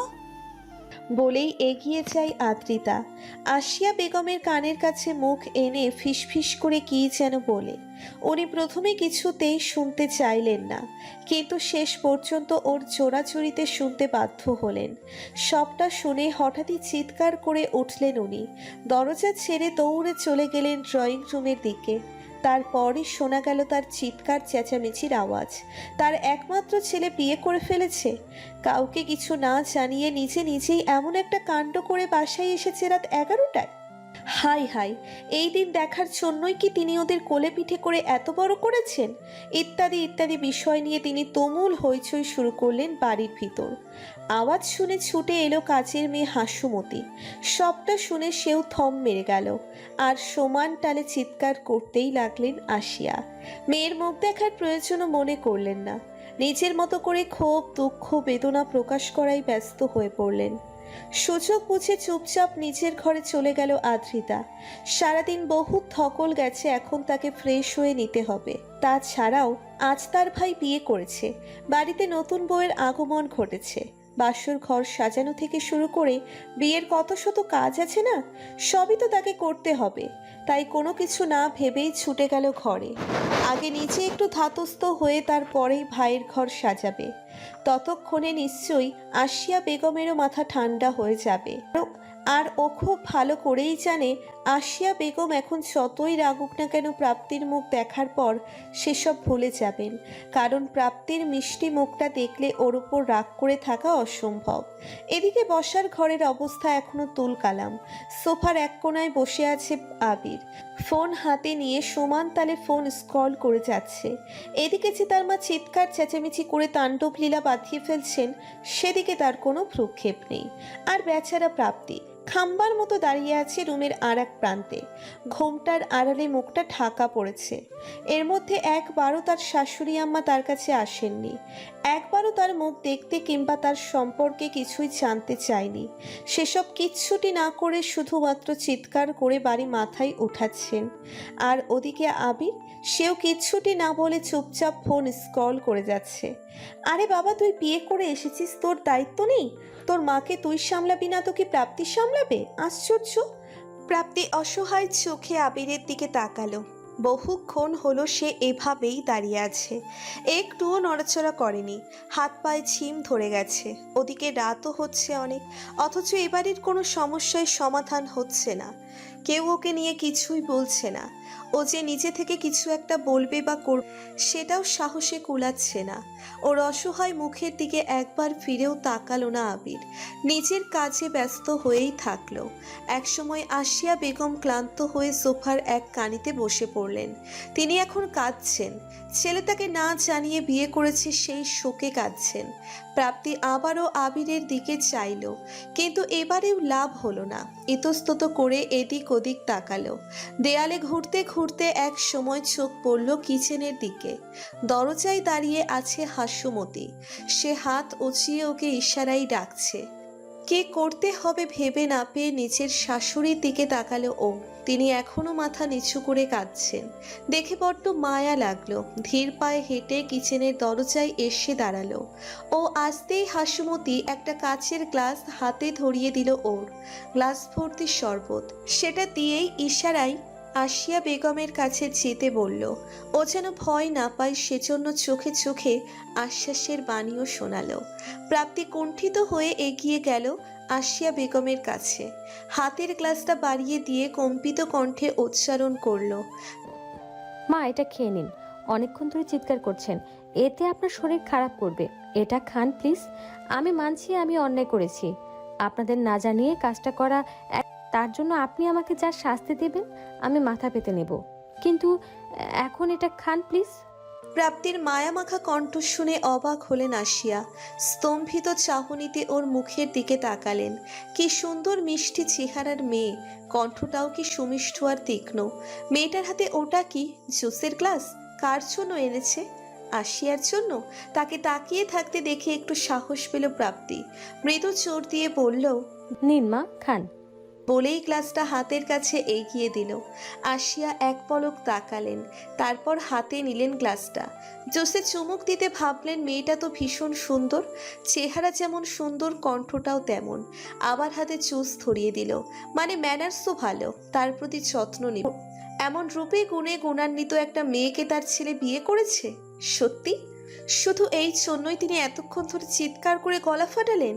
আরে এটা তো কোনো অপরাধী না। এত মিষ্টি একটা মেয়েকে বিয়ে করা কি কখনো অপরাধ হতে পারে? কখনোই না। ভাবতেই মুচকি হাসি ফুটে উঠল তার মুখে। আবেগে আপ্লুত কণ্ঠে বললেন, তোমার নাম কি মা? প্রাপ্তি। প্রাপ্তি? বাহ, বেশ সুন্দর নাম তো।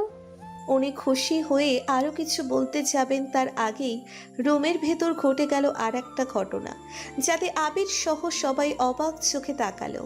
নিজের ঘরে শুয়ে শুয়ে নাটক দেখছিলেন মুকশিদুল সাহেব। আজকাল ইউটিউবেতে খুব সুন্দর সুন্দর নাটক আপলোড করা হয়, বিভিন্ন থিমের অসাধারণ সব নাটক। আজ উনি দেখছিলেন আফরান নিশো আর মেহসাবিন চৌধুরী অভিনীত রকমের একটা গল্প, দেখতে খুব মজা পাচ্ছেন। তিনি যখন গভীর মনোযোগের সাথে নাটক দেখছেন, তখন হঠাৎ করেই বাড়ির ভেতর শুরু হলো গ্যাঞ্জাম, যেন বাড়ির ভেতর বিয়ে লেগে গেছে। ব্যাপারটা কি সেটা দেখার জন্য দৌড়ে করিডোরে এলেন। রেলিং ধরে ড্রয়িং রুমের দিকে ঝুঁকে দাঁড়ালেন। সোফার উপর বসে আছে আবির, সারা ঘরময় পায়চারি করছে আসিয়া, আর ঘরের আর এক কানিতে দাঁড়িয়ে আছে একটি অপরিচিত মেয়ে। কেউ আবির আবার বিয়ে টিয়ে করলো নাকি? কিছুক্ষণের মধ্যেই বুঝে গেলেন ঘটনা সত্য। আবির সত্যি সত্যি বিয়ে করে এনেছে। এর মধ্যেই ঘটিয়ে ফেললেন আর এক ঘটনা। দ্রুত পায়ে হেঁটে উপস্থিত হলেন ড্রয়িং রুমে। কাউকে কিছু বলার সুযোগ না দিয়েই ঠাস করে একটি থাপ্পড় মেরে বসলেন ছেলের গালে। জীবনেই প্রথম ওর গায়ে হাত তুললেন। রেগে গিয়েছে তুলেছেন তা নয়, ঝোঁকের বশে, অনেকটা ছোপ বুঝে কোপ মারার মতো। তার বিবাহিত জীবনের 30 বছর ধরে তিনি কখনোই আসিয়া বেগমের কথার বাইরে যাননি। তিনি যা বলেছেন তাই মেনেছেন। এমনকি ছেলেদের শাসনের বেলায়ও তিনিই ছিলেন নিরপেক্ষ। কখনো তো ওদের বকা দেয়নি, বরং ওরা মা বেটা মিলে ওনার উপরে হুকুম তামিল করত। তাই ভাবলেন আজ যখন সুযোগ এসেছে তখন আর সেটা হাতছাড়া করেন কেন। সুযোগের সদ্ব্যবহার করেই ফেলল। ছেলের বউয়ের সামনে ছেলের গায়ে হাত তুলতে দেখে মহা ক্ষেপে গেলেন আসিয়া বেগম। নতুন বউয়ের সামনে তার ছেলের প্রেস্টিজ পাংচার করা? দাঁড়াও, হচ্ছে তোমার। রাগে তরাক করে লাফ দিয়ে উঠে দাঁড়ালেন ওনার সামনে। রাগে গজগজ করতে করতে বললেন, তোমার এত বড় সাহস, তুমি আমার ছেলের গায়ে হাত তোলো? মুকশিদুল সাহেব অবাক চোখে তাকালেন। তিনি তো ভেবেছিলেন তার ছেলে মাকে না জানিয়ে বিয়ে করাতে তার বউ মহা ক্ষেপে গেছে, এজন্যই এতক্ষণ তুলকালাম কাণ্ড করলেন। কিন্তু উনি এসে মারাতে সুর বদলালো কেন? কি বলছো তুমি? এই বদমাসটা তোমায় না জানিয়ে বিয়ে করেছে, আর আমি কিছু বলবো না? এটা তো চড়াইয়া দাঁত ফালাইয়া দেওয়া উচিত। কেন চর মারবে কেন? বিয়ে করেছে এই জন্য? বলি, তুমি বিয়ে করনি, তাহলে তোমার ছেলে বিয়ে করতে এত রাগ কেন? হ্যাঁ, আরে আমার বিয়ে আর ওর বিয়ে কি এক হলো নাকি? আমি তো সবাইকে জানিয়ে ঢাকঢোল পিটিয়ে বিয়ে করেছি, আর ও? তাই বলে তুমি ওকে মারবে? আরে সামান্য বিয়েই তো করেছে, চুরি ডাকাতি তো আর করেনি। বিস্ময়ে যেন মুখের ভাষা হারিয়ে ফেললেন মুকশিদুল সাহেব। তার ছেলের এত বড় অপরাধ মায়ের কাছে কিছুই না। অবাক হয়ে বললেন, তাহলে এতক্ষণ যে তুমি চিৎকার করছিলে? তাতে কি হয়েছে? আমি চিৎকার করলেই তোমাকে এসে মারতে হবে? তুমি দেখেছো আমার হীরের টুকরো ছেলেটা কি সুন্দর পরে বিয়ে করে এনেছে? এত সুন্দর মেয়ে তুমি জীবনে দেখেছো? মুকশিদুল সাহেব এবারে দৃষ্টি ফিরিয়ে প্রাপ্তিকে দেখলেন। উনি তাকাতেই এগিয়ে এলো, পা ছুঁয়ে কদম বসি করে নত মুখে দাঁড়ালো। মেয়ের ভদ্রতা আর নম্রতা দেখেই মন ভালো হয়ে গেল তার। চেহারাটাও কি মিষ্টি। মাথায় হাত ছুঁয়ে দোয়া করে দিলেন। তারপর আর কি, আধা ঘন্টার শোরগোলের পর খুব সুন্দর করেই প্রাপ্তি আবিরের বিয়েটাকে মেনে নেওয়া হলো। সিদ্ধান্ত নেওয়া হলো প্রাপ্তির মা বাবাকে জানিয়ে খুব ধুমধাম করে অনুষ্ঠান করা হবে। অনেক ঝগড়াঝাটি ঝামেলা আর মান অভিমানের পর আজ সার্থক হলো তাদের প্রেম, তাদের বিয়ে। বিছানায় চুপ করে বসে আছে প্রাপ্তি। রজনীগন্ধার মিষ্টি সুবাসে ঘরটা ম করছে। ঘরের চার কোণায় 4টে ঘিয়ের প্রদীপ, একপাশে জানালা খোলা। বাইরে থেকে আসা মৃদু বাতাসে ঘর ঠান্ডা হয়ে আছে। আকাশে আজ শুক্লা দ্বাদশীর চাঁদ। চাঁদের আলো আর প্রদীপের মৃদু আলোয় ঘরের ভেতরটাকে এখন স্বর্গীয় পরিবেশ মনে হচ্ছে। প্রাপ্তি একটা তপ্ত নিঃশ্বাস ফেলে পাশ ফিরে তাকায়। ওর ঠিক পাশেই শুয়ে আছে আবির। ওর নিষ্পাপ ঘুমন্ত মুখটার দিকে বেশ মায়াময় দৃষ্টিতে তাকায়। চোখের দুপাতায় চুমু খেয়ে আপন মনে বলল, আমি আমার সারা জীবনের বিনিময়ে শুধু তোমাকে চেয়েছি। আজ আমার যে স্বাদ পূর্ণ হয়েছে, আমি তোমায় পেয়েছি। পৃথিবীর কাছে আমার আর কিচ্ছু চাওয়ার নেই।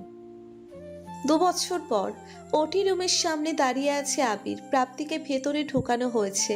ওর 7 মাস চলছিল। নিয়মিত চেক আপ, যত্ন সব ঠিকই চলছিল। প্রচণ্ড ভালোবাসায় ভরিয়ে রেখেছিল ওকে। রোজ রোজ অফিসে যাওয়ার আগে ওকে যত্ন করে খাওয়ানো, বারবার ফোন করে খোঁজ নেওয়া, আর রাতে অফিস থেকে ফিরে ওর সব আবদার মেটানো, সবই করেছে আবির। এমনকি মাঝে মাঝে যখন ওর মুড সুইং হতো, তাতে রাত কত হয় হোক, ওকে নিয়ে বাইরে যেত ও। যত সমস্যাই হোক, ও যা আবদার করত তাই পূরণ করত।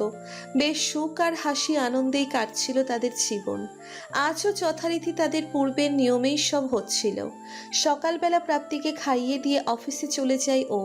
দুপুরেও কল দিয়ে খোঁজ নেয়।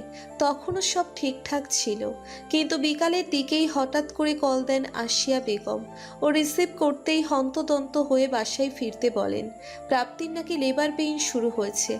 সময় এখনো হয়নি, অবস্থা আশঙ্কাজনক। খবর পেয়ে ছুটে আসে আবির। ততক্ষণে ওকে হসপিটালে অ্যাডমিট করা হয়ে গেছে। এখানে এসেই আসল ঘটনা জানতে পারে আবির। সিঁড়ি থেকে পা পিছলে পড়ে গিয়ে প্রাপ্তি জ্ঞান হারায়। তারপর শুরু হয় ব্লিডিং। অবস্থা বেগতিক দেখে তাড়াতাড়ি করে ওকে কল দিয়ে জানান আসিয়া বেগম। মকসিদুল সাহেব সহ চলে আসেন হসপিটালে। তখন বাড়িতে আদ্রিতা কিংবা আবির কেউই ছিল না।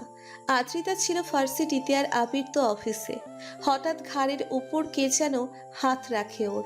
অবাক হয়ে পিছু ফিরে তাকিয়ে দেখে আদ্রিতা দাঁড়িয়ে। মেয়েটার মুখটা মলিন, গাল দুটো ভেজা ভেজা, গড়িয়ে পড়া পানির ছাপ স্পষ্ট। ও কেমন ভাঙা ভাঙা কণ্ঠে বলল, টেনশন করিস না ভাইয়া, সব ঠিক হয়ে যাবে। আবির কিছু একটা বলার চেষ্টা করে, কিন্তু কোনো ভাষা খুঁজে পায় না। বোবার দৃষ্টিতে তাকিয়ে থাকে। ভাইয়ের এমন অবস্থা দেখে মনে মনে একটা হতাশ নিঃশ্বাস ত্যাগ করে আদ্রিতা। ভাবে কত কপাল করে এমন একটা হাজবেন্ড পেয়েছিল প্রাপ্তি। আর আবিরও এত সুখ কি ওদের সইবে? একটু আগে একজন ডাক্তার এসে বলে গেছেন পেশেন্টের বাঁচার চান্স খুবই কম। প্রচুর ব্লিডিং হওয়ায় এখনও কিছুই বলা যাচ্ছে না। প্রায় আধ ঘন্টা পরে ওটি রুমের লাইট অফ হয়ে গেল। কেবিন থেকে বেরিয়ে এলেন একজন ডাক্তার। উনি বেরোতেই ওনাকে চেকে ধরল সবাই। আবির, তন্ময়, রাজীব, জিহান সবাই মিলে একের পর এক প্রশ্ন করতেই শুরু করলো। সবচেয়ে উত্তেজিত লাগছিল আবিরকে। একেবারে উদ্ভ্রান্তের মতো এলোমেলো চুল, কুঁচকে যাওয়া শার্ট আর নষ্ট হয়ে যাওয়া ইন দেখেই বোঝা যাচ্ছিল প্রাপ্তি নামক মেয়েটার জন্য কতটা ডেসপারেটও, কত চিন্তা ভালোবাসায় জমে আছে ওর বুকের ভেতর। ডক্টরের প্রায় সঙ্গে সঙ্গে বেরিয়ে এলো সাদা পোশাকধারী একজন নার্স। কোলে তার তোয়ালে চড়ানো একটা সদ্য প্রসূত শিশু। সে বাচ্চাটাকে নিয়ে এসে আসিয়া বেগমের কোলে তুলে দিল। বাচ্চাটাকে দেখে ভিড় উপচে পড়ল তার উপর। সবাই হামলে পড়ল বাচ্চাটাকে কোলে নেওয়ার জন্য, আদর করে দেওয়ার জন্য। কিন্তু আসিয়া বেগম তাদের কারো হাতেই ওকে দিলেন না। নিজে নিয়ে থাকলেন তার নাতিকে, বংশের প্রদীপকে। কি সুন্দর একটা ছেলে, প্রাপ্তির মতো গায়ের রং, ধবধবে ফর্সা, পাতলা ঠোঁট দুখানা একেবারেই গোলাপি রঙের, যেন গোলাপের সদ্য পরিস্ফুটিত পাপড়ি। গাল দুটোতে গোলাপি আভা ছড়ানো, মাথা ভর্তি ঘন কালো চুল। বাচ্চার চোখ এখনো ফোটেনি, কিন্তু তার পরও কি মিষ্টি দেখতে। আনন্দে আত্মহারা হয়ে নাতির কপালে চুমু এঁকে দিলেন উনি। সবাই ছুটে এসে বাবুকে দেখল। আসিয়া বেগমকে ভুলিয়ে ভালিয়ে কিছুক্ষণের জন্যে হলেও তাকে কোলে নেওয়ার চেষ্টা করলো, কিন্তু এর মধ্যে একবারের জন্যেও কাছে এলো না আবির। সে ডক্টরের পেছন পেছন ছুটছে, তার চিন্তা শুধুই তার প্রাপ্তির জন্য। ডক্টর, ডক্টর, প্লিজ বলুন আমার ওয়াইফের অবস্থা কেমন, প্লিজ বলুন। দেখুন, আমি তো আপনাকে বললামই, এখন কিছু বলা যাচ্ছে না। আপনারা একটু অপেক্ষা করুন, আমরা তাকে অবজারভেশনে রেখেছি। সময় হলেই সব জানিয়ে দেওয়া হবে। কিন্তু আপনি এটা কেন বলছেন না যে ওর অবস্থাটা আসলে কেমন? ও কি বাঁচবে ডক্টর? আবিরের করুণ প্রশ্ন শুনে কি করবে ভেবে পায় না ডক্টর।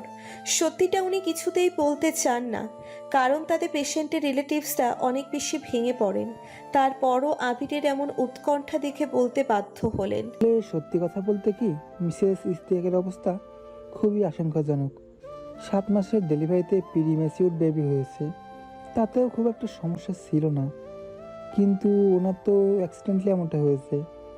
আগে সামান্য কমপ্লিকেশন ছিল, তার মধ্যে প্রচুর ব্লিডিং হয়েছে। স্তম্ভিত চাহনিতে প্রশ্ন করে আবির। ওর প্রশ্নে মাথা নিচু করে ফেলেন ডক্টর। নিচু গলায় বলেন, আপনাকে মিথ্যা আশা দেব না, কিন্তু একেবারে চান্স নেই সে কথাও বলছি না। সৃষ্টিকর্তাকে ডাকুন, তিনি চাইলে নিশ্চয়ই সব কিছু ঠিক হয়ে যাবে। বলেই হাত নেড়ে ক্রুশ আঁকলেন ডক্টর।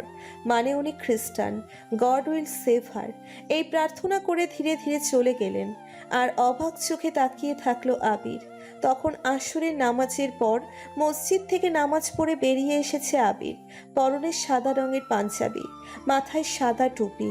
ও খুব ধীরে ধীরে প্রাপ্তির কেবিনে ঢুকলো। শুভ্র বিছানার ওপরে চুপটি করে শুয়ে আছে প্রাপ্তি। পরনে হসপিটালের সবুজ ফিতাওয়ালা জামা, গায়ের উপর কাঁথার আবরণ। আবির ধীরে ধীরে পায়ে এগিয়ে যায়। ওর মাথার কাছে গিয়ে মেঝেতে হাঁটু মুড়ে বসে। কাঁপা কাঁপা হাতে ওর ডান হাতটা নিচের মুঠোয় নিয়ে নেয়। খুব ক্ষীণ কিন্তু মায়াময় কণ্ঠে ওকে ডাকে, আমি তোমাকে ভালোবাসি প্রাপ্তি। অনেক সাধনার পর আমি তোমাকে পেয়েছি। সে তুমি আমাকে এভাবে ছেড়ে যেতে পারো না। আমি তোমাকে সেটা করতে দেব না। তুমি যেও প্লিজ, আমার দিকে একটুও তাকাও। আমি পারিনি তোমাকে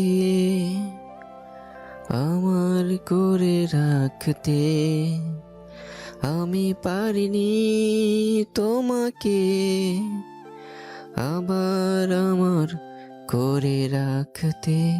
তুমি বোঝনি আমি বলিনি, তুমি স্বপ্নেতে কেন আসনি।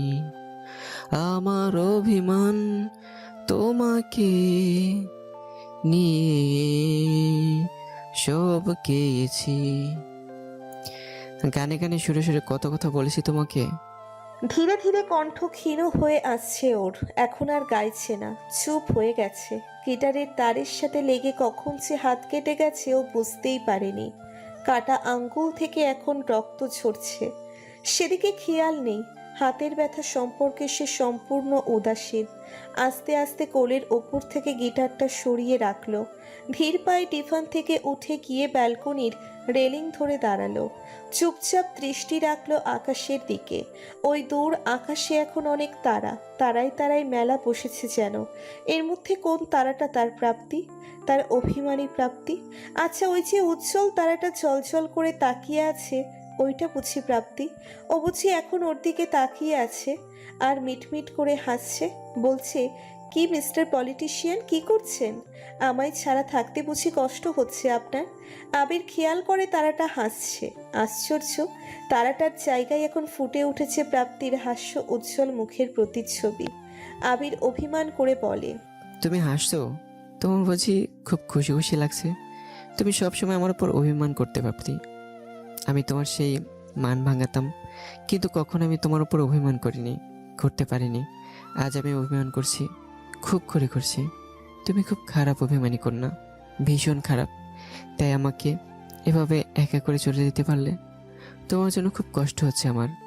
তোমাকে ছেড়ে আমি থাকতে পারছি না। আমারও অভিমান হচ্ছে, কিন্তু আফসোস, আমার এই অভিমান কেউ ভাঙাতে পারবে না, তুমিও না। একটা কথা আছে যে সবার অভিমান ভাঙায়, তার অভিমান কেউ ভাঙাতে আসে না। কথাটা আমার জীবনে হাড়ে হাড়ে সত্যি।